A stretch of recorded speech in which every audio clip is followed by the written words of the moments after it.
Wake up, John.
Good evening. Welcome to another episode of Inside Sports with Rashad Mitchell, episode number 73, streaming live on Facebook, YouTube, and Twitter. Facebook, YouTube, and Twitter. Um, Check it out on those platforms right now. It's great to be back once again for another episode of Inside Sports with Rashad Mitchell. It's going to be a very busy, lot of stuff to cover, a lot of stuff to talk about tonight. So let's get into it, man. We're going to start with the college football recap from last week. As you know, the college football season is heading into that mid-season of the season, mid-season part of the season. So let's get into it. Recap the games that took place last week. Keep moving to week 7. All right, let's get into week 7 scores.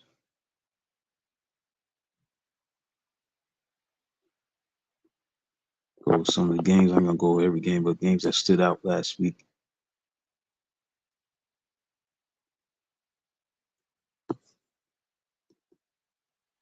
We're gonna start with, let's see. First name, second. All right. We're gonna start with Ohio State, man. Ohio State did their thing last week, winning 34-16 over a ranked opponent. Number 1 Ohio State beat number 17 Illinois. Very impressive. 34-16. They had 3 takeaways that turned into 21 points. Julian Sayin, the quarterback of Ohio State, threw 2 touchdown passes. C.J. Johnson ran for 2 scores. So Ohio State handled their business as a number 1 team in the country is supposed to. And they was able to win the game. Handily, convincingly, 34-16. But the biggest game of last week, give credit to Indiana, man. Indiana handled their business. They beat Oregon in Oregon 30-20. Impressive win, very impressive win, because you just look at this time, program, they're not used to being in these kind of situations where they win these kind of games. They went into hostile environment in Outson Stadium where you look at Oregon, they had not lost a home game in a long time. They had like an 18-game home winning streak at home. They had like an overall 23-game regular season winning streak. That was the longest in the nation. So they had 2 streaks that was on the line, And Indiana handled their business. They went to Oregon, won the game, number 7 versus number 3. And Indiana, who showed that they are for real. They're serious about winning a national championship. They are a playoff contender for the national championship. Fernando Mendoza, the quarterback of Indiana, had 215 yards, a key fourth quarter touchdown.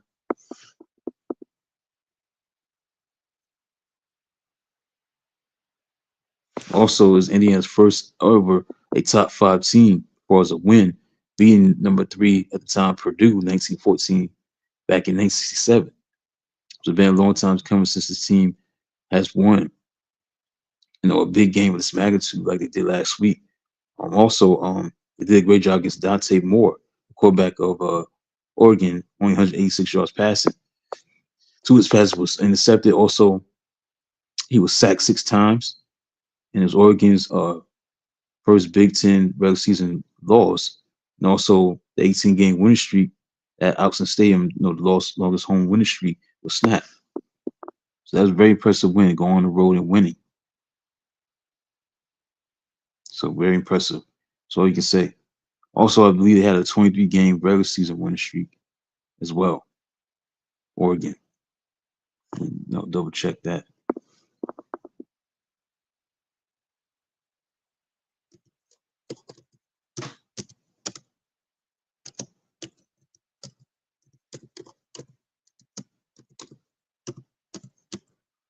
My laptop, so I just want to tabulate things on the information that I need. Still using my telephone. For now, I'm just going to use my tablet. Excuse me, not my tablet. Excuse me, I'm going to use my laptop for information that I talk about in terms of sports on the show. That'll give me a lot quicker information to get. Okay, so they did have a 23-game regular season winning streak. Their longest regular season winning streak was 23 wins, which was snapped by Indiana. And an 18-game home winning streak, that was a record that was snapped. So Indiana did 2 things. They snapped the regular season winning streak that was the longest in the nation by Oregon with 23 wins that was snapped, and an 18-game home winning streak that was a record breaker for Oregon. So that was a big time win for Indiana. How do they handle the adulation and the success of doing this? How do they handle the success? Because now, like expected from Indiana. Now look at their schedule. Let's look at their schedule. See what their schedule looks like moving forward, as far as Indiana is concerned. Who do they play on their main schedule? Let's look at their schedule. 6-0 in the overall. They're first in the Big Ten. Let's look at their main schedule. They're 6-0, 3-0 in the conference. Let's look at their schedule. Okay. Their main schedule. They play Michigan State at home. They play at home against UCLA, at Maryland, at Penn State, home Wisconsin, and they finish the season against Purdue, at Purdue. So when you look at this schedule, they could be undefeated. They don't play Ohio State. They don't play Michigan. So they got a very favorable schedule. The remaining games, they got 6 remaining games left. Home Michigan State, home UCLA. Those last 2 games in October, but then you get to November, they play. Get back up. They play at Maryland and at Penn State. So they got 2 road games to start November, the 1st and the 8th. But Penn State is going through a lot of tough times. Obviously, James Franklin got fired, rightfully so. Just couldn't win the big games. 4-21 against top 10 teams. I think it was like 1-18 against teams that was ranked in the Big Ten. So he deserves to get ousted. So that could be a winnable game. And then you got Wisconsin at home, and then at Purdue. So they don't play Michigan. They don't play Ohio State. So Indiana got a chance, man, to get into the playoffs. Well, what I see in the schedule. Interesting. All right, so that was a big win last week in college football. That was the game of the week. Indiana handled their business. So let's go back to the scores.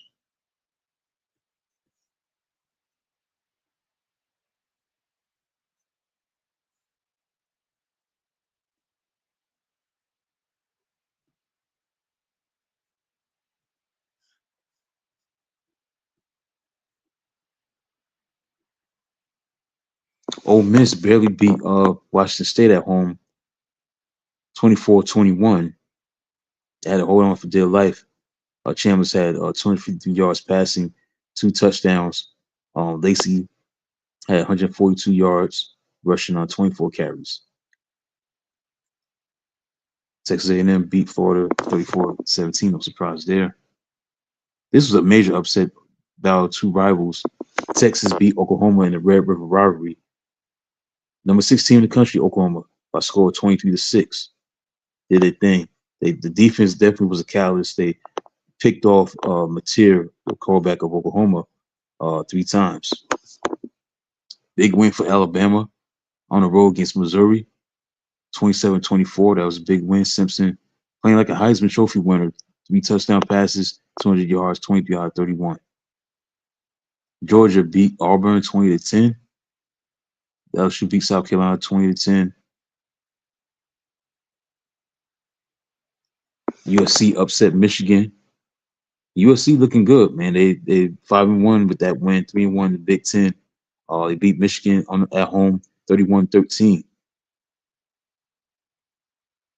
Malava, the quarterback of USC, had 2 touchdown passes, 265 yards passing, 25-32. Miller, the running back of USC, had 198 yards, 158 yards rushing and 18 carries and a touchdown. Notre Dame continuing their winning ways, won their fourth consecutive game. Notre Dame looking good. They're looking very good right now. They beat NC State 36-7. Utah upset Arizona State 42-10. Colorado's been under the radar a lot, as a program. Obviously, they don't have Shedeur Sanders or Travis Hunter in the NFL, but they put off a big win. Biggest win of the season, 3-4. They're not bowl eligible yet, but they beat Iowa State, number 22 team in the country, 24-17. Also, Pittsburgh upset Florida State, who's now 0-3 in the ACC. Pittsburgh won. They 4-2, 2-1 in the ACC, 34-31.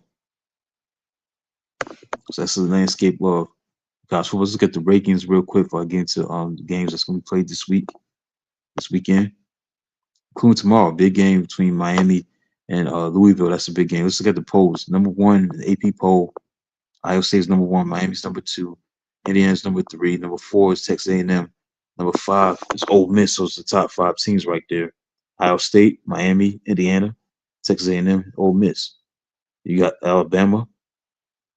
Number 6, number 7, Texas Tech. Number 8, Oregon. Number 9, Georgia. Number 10, LSU. Number 11, Tennessee. Number 12, Georgia Tech. Number 13, Notre Dame. Notre Dame's on the come up. This is a team that started 0-2. They lost to Miami and Texas A&M. They've been rolling ever since. So they're playing the right way at the right time to get back into that potential of a playoff spot. They could possibly do it. You know what I'm saying? Because they're number 13 in the country right now at 4-2. Number 14, Oklahoma. BYU is number 15. Missouri's number 16. Vanderbilt 17. Virginia 18. South Florida 19. USC 20. Texas is 21. Memphis is 22. Utah is 23. Cincinnati is 24. And Nebraska is number 25. All right, so let's look at the schedule for this week. Keep your eyes on. Tomorrow you got a big game between number 2 Miami and unranked Louisville Cardinals.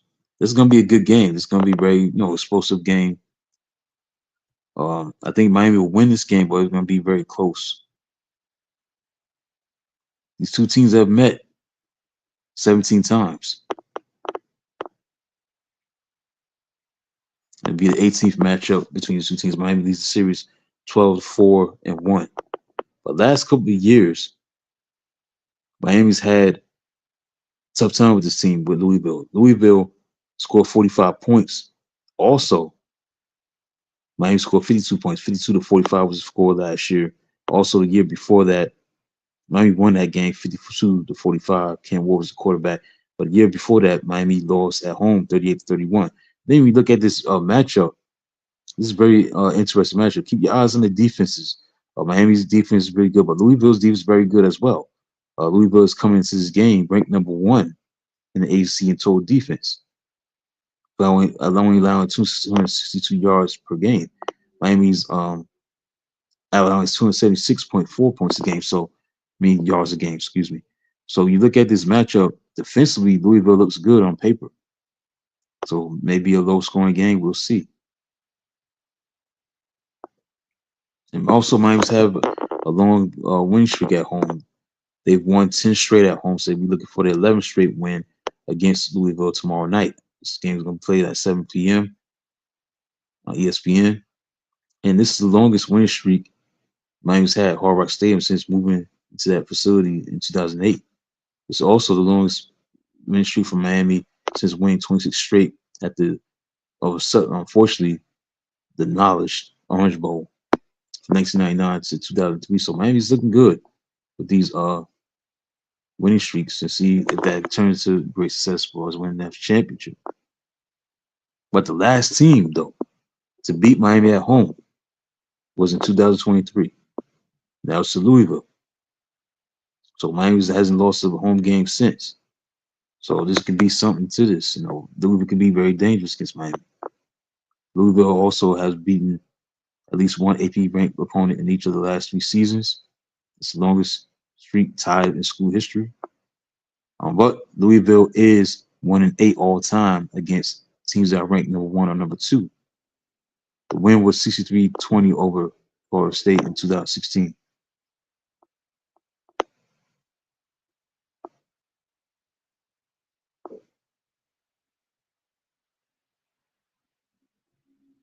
So it's going to be on Friday night. Keep your eyes on this matchup.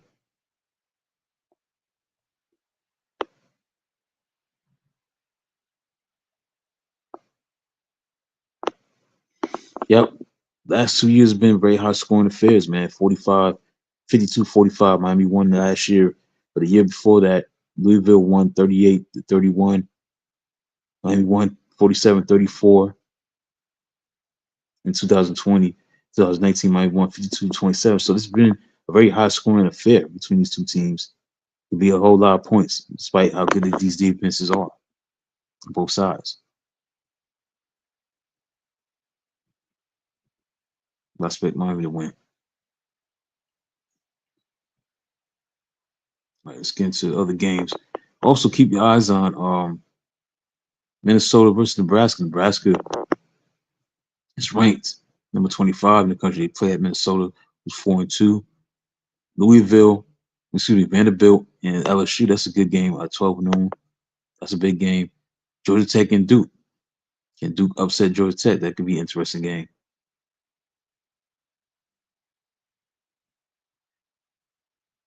Full scoreboard.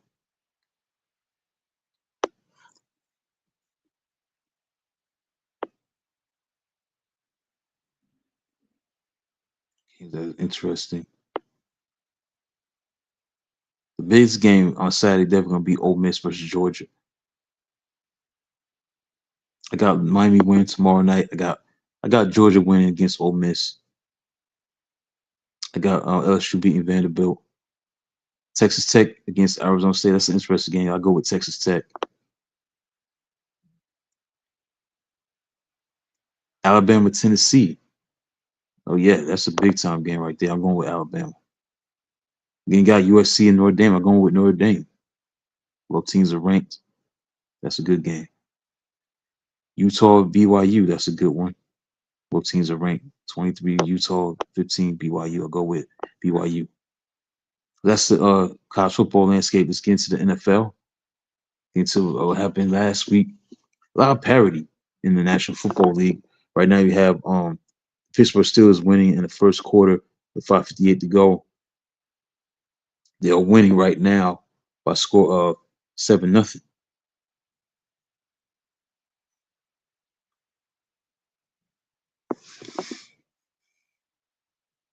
All right, so let's look into games from last week, week 6. A lot of parity, man. Start with the Giants, man. The Giants beat the Philadelphia Eagles 34-17 as Jackson Dart did his thing. His magic continues. Threw threw a couple of touchdowns. See how many touchdowns he threw? Threw one touchdown, excuse me. He did run for a touchdown. Um, ran for 58 yards. He threw for 195 yards, one touchdown. So he's doing his thing. And Scatterbull, Cam Scatterbull, had 19 carries for 98 yards and three touchdowns. So he's kind of like the heir apparent to Saquon Barkley, who had only 58 yards rushing. But since things going on with Philadelphia, but can't take away what the Giants did. Giants third win this game. They doing this without obviously an injured neighbors.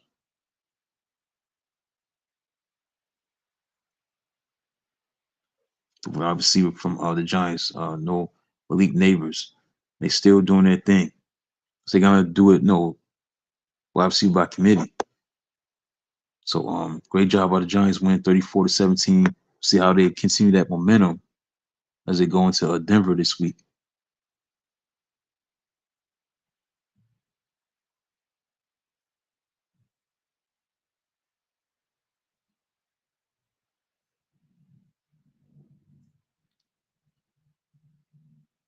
As I continue on, the Colts are now 5-1. They won 31-27 against the Cardinals. Big win for the Chargers. They beat the Dolphins 29-27. How about those Patriots, man? They looking good. Even though this thing's not good, but they're 4-2. They're tied for first with Buffalo. Buffalo, who lost this past week, include week 6. They lost 24-14, gave up an 81-yard touchdown run to Bijan Robinson. See what the game stood out. How about the Panthers, man? 3-3. Rico Dotto had 239 yards from scrimmage, including 183 yards rushing on 30 carries. So definitely backed up what he said he was going to do. He warned the Cowboys to get ready to buckle up, something like that. Yeah, he back up his talk. The Seahawks beat the Jaguars 20-12. That's a very good win on the road. The Rams beat the lowly Ravens 17-13. Excuse me, 17-3. And how about those Buccaneers? In that case, the Buccaneers are the best team in the league. They're 5-1, beat the 49ers 30-19. Baker Mayfield threw 2 touchdowns. And the Lions lost to the Chiefs. The Chiefs showed that they're ready to still be a contender for the Super Bowl. 3 touchdown passes by Mahomes. Well, Kelsey had 6 catches for 78 yards. They won 30-17. Again, the Falcons beat the Bills 24-14. Behind Robinson, man, Bijan Robinson has 170 yards rushing. Big game from Penix Jr., 250 yards and a touchdown.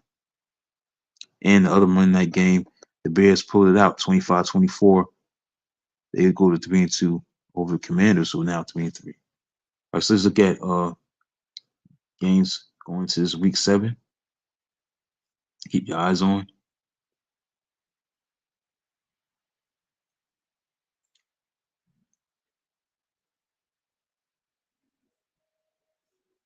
Still 7-0 Steelers as of right now.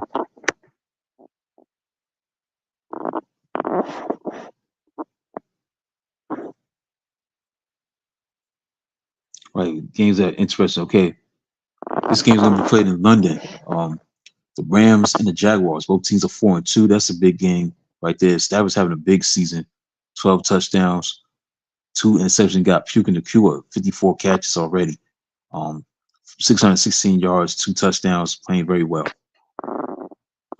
Going with the Rams to win that game. Bears and the Saints. The Bears got a chance to go 2 games over 500 and go to 4-2. They're 3-2 right now. Keep your eyes on that game, probably if you're a Bear fan. Dolphins and Browns, that's a terrible game. Skip that. Patriots got a chance to go 5-2, man. Play the Titans. Drake May is playing very well. Drake May has 10 touchdown passes, only 2 interceptions. Doing good. Diggs is definitely getting it done. 32 catches for 387 yards. The Chiefs and the Raiders. Chiefs should win this game. Mahomes playing very well. 11 touchdown passes on 2 interceptions. This is a good game right here. What will the Eagles do in this game? The Eagles trying to end their 2-game losing streak. Lost to Denver, lost to the Giants. How do they do on the road playing against the Vikings with 3-2? It's a good game right here. Hurst has 8 touchdown passes, 1 interception. Um, Jefferson has 29 catches, 449 yards, and a touchdown. Buck has not gone off to a great start. Only 325 yards, rushing, 3 touchdowns. The Bears and the Panthers and the Jets, Giants and the Broncos, Colts and the Chargers. That's a good game. True test for the Colts. Commanders and the Cowboys, interesting. Dak Prescott has 13 touchdown passes and 3 interceptions. The Packers and the Cardinals, and then you got this nightcapper, the Falcons and the 49ers. And you got 2 Monday night games. This may be the best game of the week. The Buccaneers and the Lions. And the Baker Mayfield is playing like an MVP. 12 touchdown passes, only 1 interception. Definitely taking care of the football. And the rookie sensation, Egbuka, has 469 yards and 5 touchdowns. He's a rookie. Could be questionable for this game. Doing this thing. All right. Let's go over my picks. Who I think is going to win this week. And move on to Major League Baseball. Okay, we're going with the Rams to win against the Jaguars. It's game number 1. Then the next game, I'm going with the Bears to go 4-2. Chiefs will beat the Raiders. I expect the Eagles to bounce back. I think they'll bounce back. I think they'll beat the Vikings. I'm going with the Chargers to beat the Colts. I got the Lions beating the Buccaneers. That's how I feel. They got the Texans against the Seahawks. I ain't picking that game, but I'm going with the Lions over the Buccaneers. All right, let's get some Major League Baseball recap. Right now, you got the game going on right now in the bottom of the 8th. The Dodgers, man, they're invincible right now. They're defending champions for a reason. They lead 3-1 right now in the bottom of the 8th. Got a runner on first base with 1 out. If the Dodgers win this game, they'd be 1 game away from another World Series appearance. So they'd be 3-0. So this series becomes so anticlimactic. So keep your eyes on that. And Toronto and Seattle is getting started. Bottom of the 1st, Seattle has runs on 1st and 2nd with 1 out. Seattle lost last night. I think it was 13-5 or something like that. So Toronto's trying to even the series up at 2 games apiece. They trail 2-0 right now in that ALCS. But last night, they won 13-4 to get back to the series with 2-1. So that's what's going on right now in the championship series in both leagues. Dodgers lead 2-0, looking to go up 3-0, take commanding lead, and get to win a World Series appearance. And right now, the Mariners trying to take command 3-1 lead, try to stave off the Blue Jays. Right now, they got runs on 1st and 2nd with I think it's 1 out. 1 out, yeah. All right, so that's it for the Major League Baseball recap briefly. All right, let's get into something else that I had on the docket. I go to the NBA, man.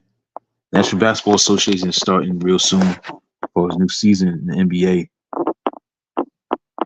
On October.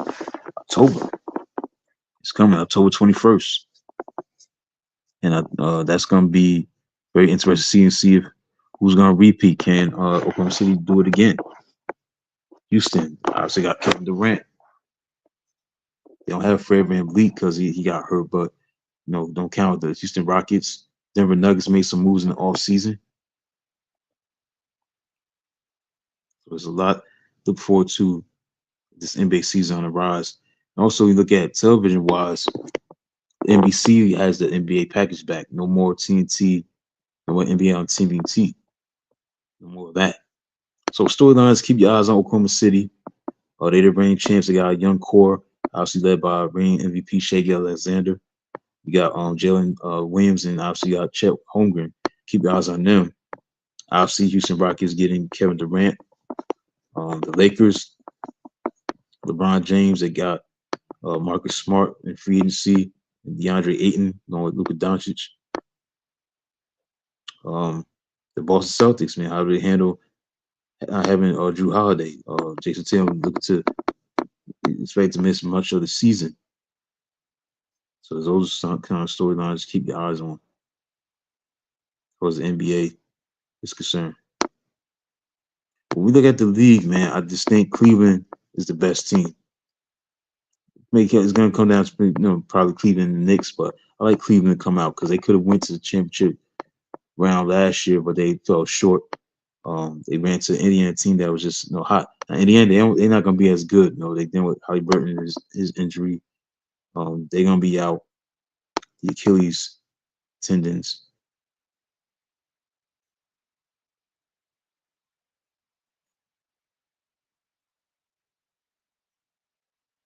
So he's going to be out. He's not going to be fully recovered. I don't see that happening. Jason Tatum not going to be fully recovered. I don't think that's going to happen with Boston. You got Kristaps Porzingis. He's with Atlanta. Miles Turner's with the Bucks. So it's going to be Cleveland. I think Cleveland's going to be the team to beat in the East. It's kind of wide open, but New York and Cleveland could be between those two guys. Those two teams, excuse me.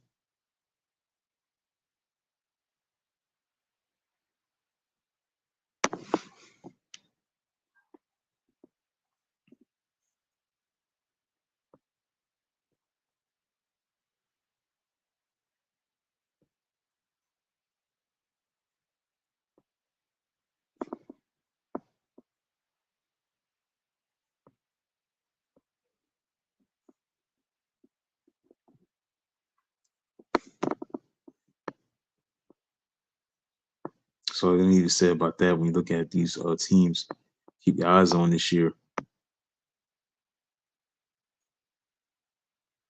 The Kristaps Porzingis, he's with Atlanta. Michael Porter Jr. is with Brooklyn Nets. Denver made some key moves off season, getting Jonas Valanciunas, along with Tim Hardaway Jr. and Bruce Brown, Cam Johnson. So they got depth. So they got a chance to get back to the finals. Duncan Robinson, you know, he's a career 39.7% 3-point shooter. Keep your eyes on him.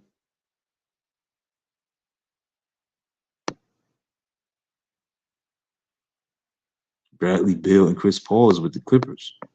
That's interesting. Along with John Collins and Brook Lopez.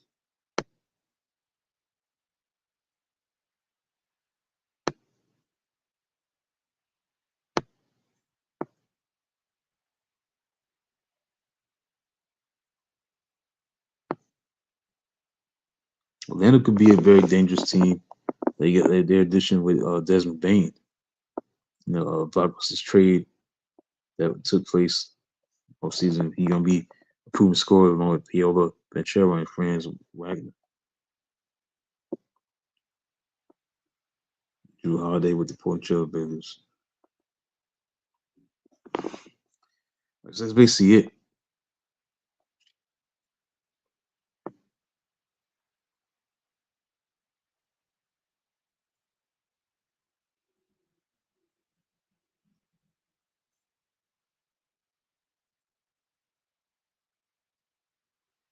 Interesting storylines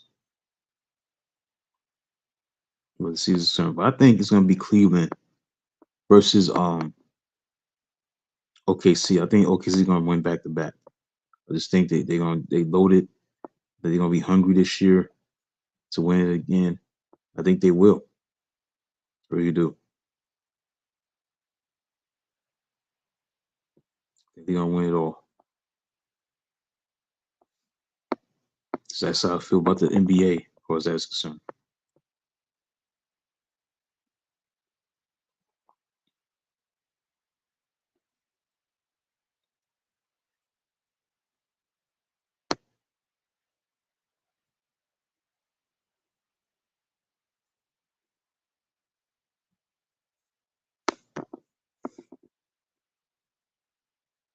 Yeah, Fred VanVleet, man, that's gonna be a huge, huge loss.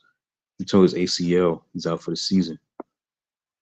So you got to rely on no Amen Thompson, Reed Shepard, and Kevin Durant to handle the point guard responsibility. So we'll see what happens with that. So let's look at the NBA aspect of things.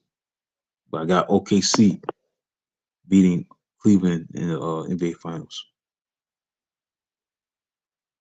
But I got OKC beating Cleveland in the NBA Finals.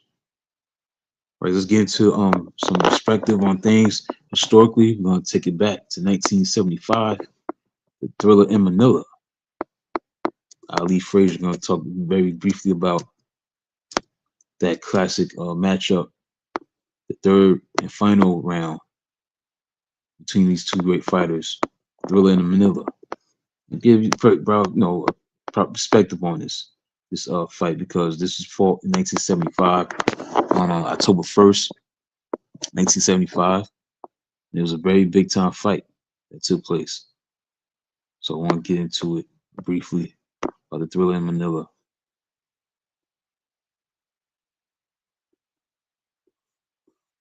Let's look into it. Thrilla in Manila. Let's look into it. All right. It'll be the third and final fight between these two great fighters.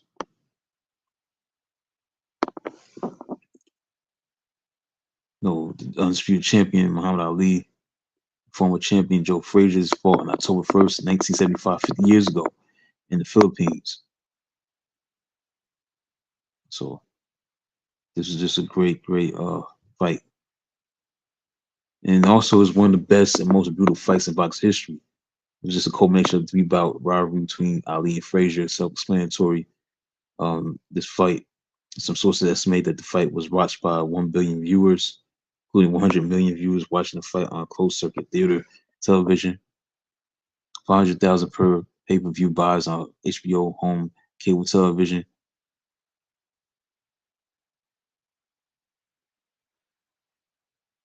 So it's a great, great fight. The legacy of this fight is that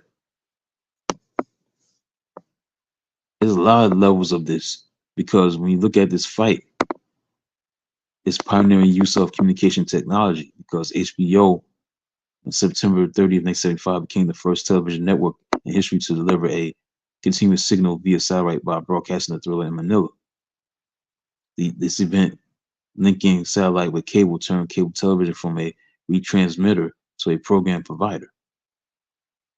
Kay Kaplovitz, the woman who oversaw cable and satellite broadcasting of the match for HBO, went on to create Madison Square Garden Sports Network, which later became the USA Network in 1977.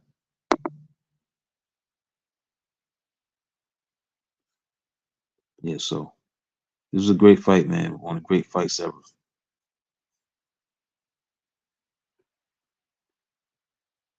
It was labeled the Fight of the Year by Ring Magazine in 1975. The 12th round would be named the Round of the Year. There's a lot of great, great stuff happening in this fight, man. Greatness. Right, I just want to briefly talk about that. Other historical perspective I want to get into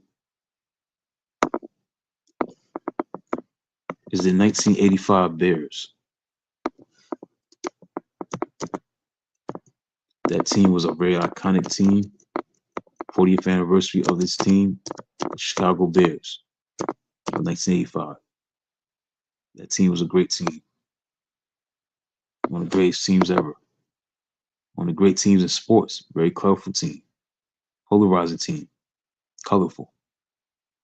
You know, talk the talk and walk the walk. A lot of personalities. William Refrigerator Perry.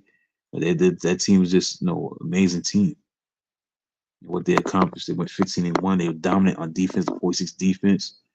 All-time great team.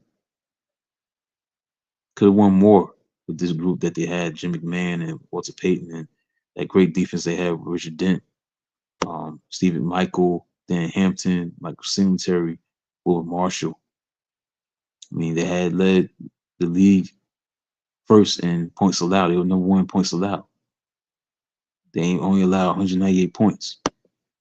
They're first in the league. They swept the Giants and the Rams, beat them 21-0, the Giants, and they beat the Rams 24-0. Then they won Super Bowl 20, 46-10 over the Patriots. They were just a dominant team. Had 10 All-Pro players, 9 Pro Bowlers. Just a dominant team. They could have went undefeated, but they lost to the Dolphins in '85. That was the only loss that they had. And they accomplished a lot that year with that 46 defense, man.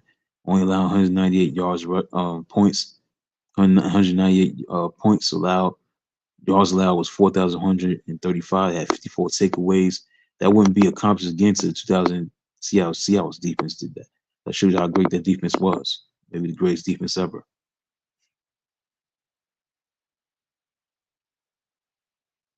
The Super Bowl shuffle that they did, man. They did a very colorful team. Yeah, the only loss that they had on their record was to the Dolphins 38-24 on December 2nd. They lost.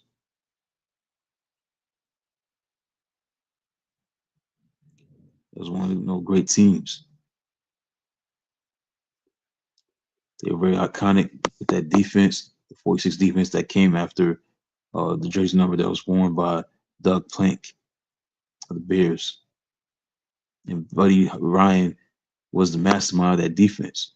Attack from all angles, and that's what they did. You know, like Singletary, Will Marshall, Otis Wilson, the linebacking core that they had. And the secondary led by Gary Finsick, safeties Dave Dorson. You got Dan Hampton, Richard Dent, Stephen Michael. Defensive line including Refrigerator Perry, who was a media darling. They're just a great team. What they did, dominant. Super Bowl shuffle. That's what they did. They made that video, that song, after they lost to the Dolphins. So they had that confidence that they was going to still win the Super Bowl. So what need to be said about that? What's paid and all that? Mike Dickey was the coach. So I want to take a look back at that team 40 years later. It's the 40th anniversary of that team. And finally, I want to look at historical moments on the show. I want to look at historical moments on the show. It's Game 6 and Game 7 of the 1975 World Series between the Boston Red Sox and the Cincinnati Reds. 50 years ago, that took place also this month. Don't know Ali and Frazier in October. It was 1975 World Series, Game 6 and Game 7. Game 6 obviously is a famous game because it's Carlton Fisk. Carlton Fisk, what he did hitting that home run in the later innings of that game, extra innings, and 12 innings. That was a classic. That was a masterpiece. Game 6 of the 1975 World Series was played on October 21st. A thrilling 12-inning contest where the Red Sox won over the Reds 7-6. The highlight of Carlton Fisk's iconic home run and him waving, make sure it stayed fair. That was just so iconic. It was a back and forth game. Key moments that featured home runs by Fred Lynn and Bernie Carbo.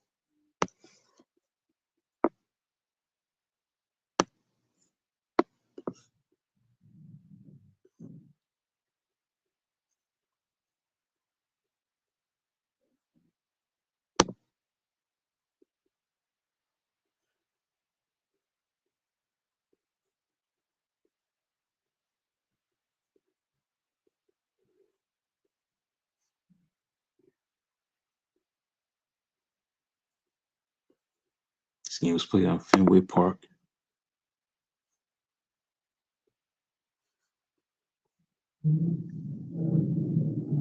George Foster hit a home run for the Reds. But Carlton Fisk, he made it memorable with that home run that he hit. He was waving the ball fair down to the left field line. It was one of the most memorable moments in World Series history.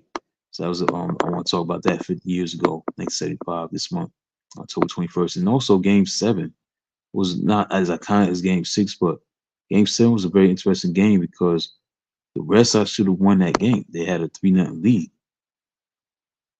and they lost 4-3. So that causing fist moment comes like, not as it's a great memorable moment, but they didn't win the World Series despite him hitting that home run.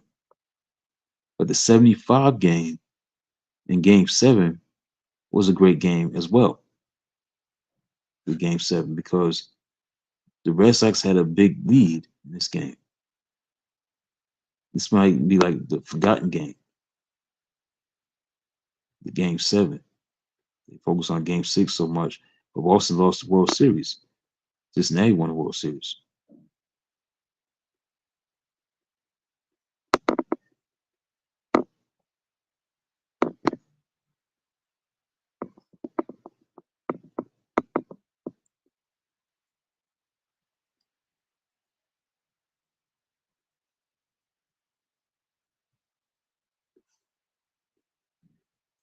Look into that.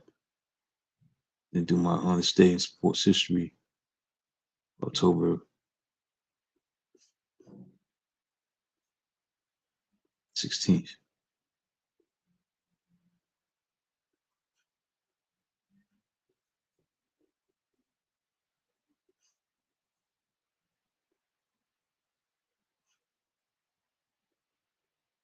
Cincinnati won 4-3. I think they had trailed like 3-0 in this game.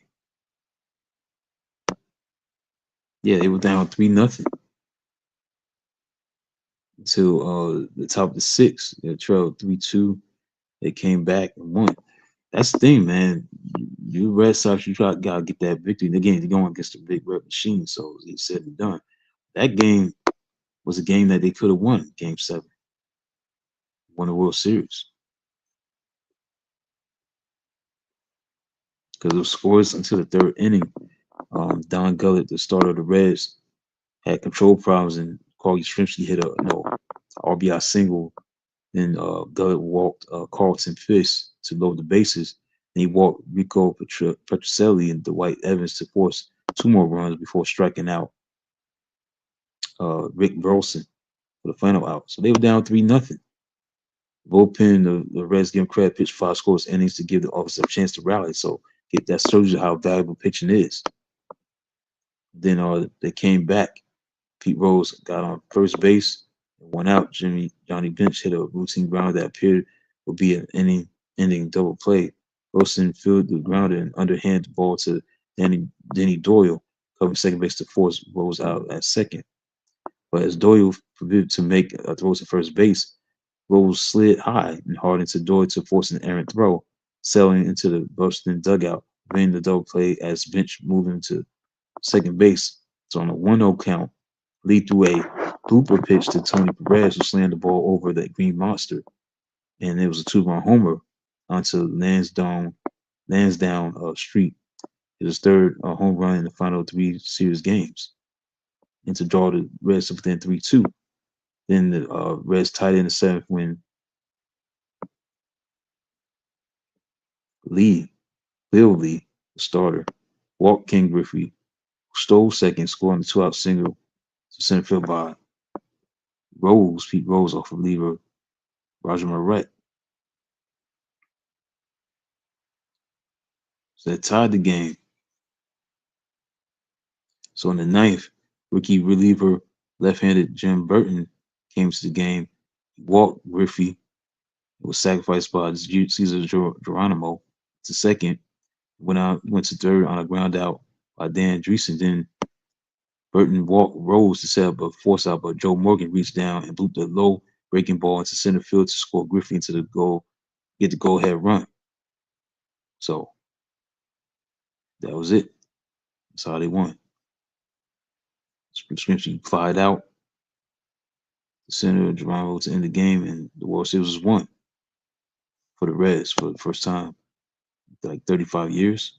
And extended the curse of Bambino for another 57 years. So they had a chance to win a championship for the first time since 1918. And they fell short. So I want to talk about that. So that's it for that. So quickly, let's get into on this day in sports history. for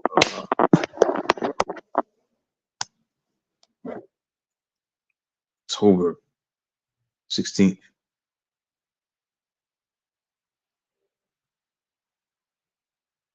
Go over everything that took place on this day. Let's get into it. Some of the moments. Let's get into it, man. We're gonna start with Jack Johnson, 1909, October 16th. In his fourth title defense, Jack Johnson knocked out Stanley Ketchel in the 12th round in Coma, California at Mission Street Arena to retain the heavyweight boxing crown.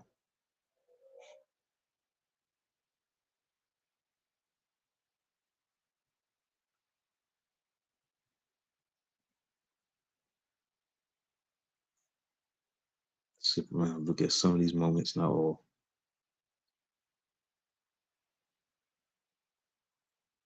On this day, October 16th, 1968, Tommy Carlos and John Carlos, Tommy Smith and John Carlos, things gave that Black Power salute on the 200-meter medal podium during the Mexico City Olympics to protest racism and injustice against African Americans.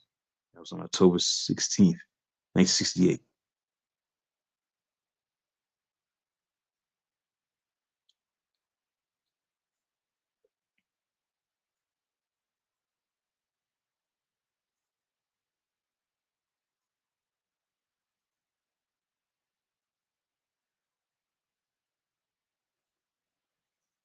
Over Hershiser in 1988.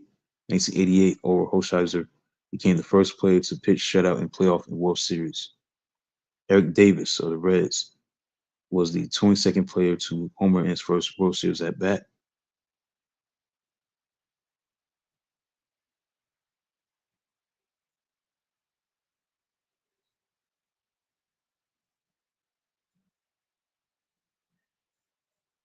Jersey Joe Walcott had a statue named after him. Camden County Commissioners unveiled a statue of boxing champion Jersey Joe Walcott at Wiggins Waterfront Park in Camden, New Jersey, in 2021. So that's it for tonight. Be back for episode number 74 next Thursday night.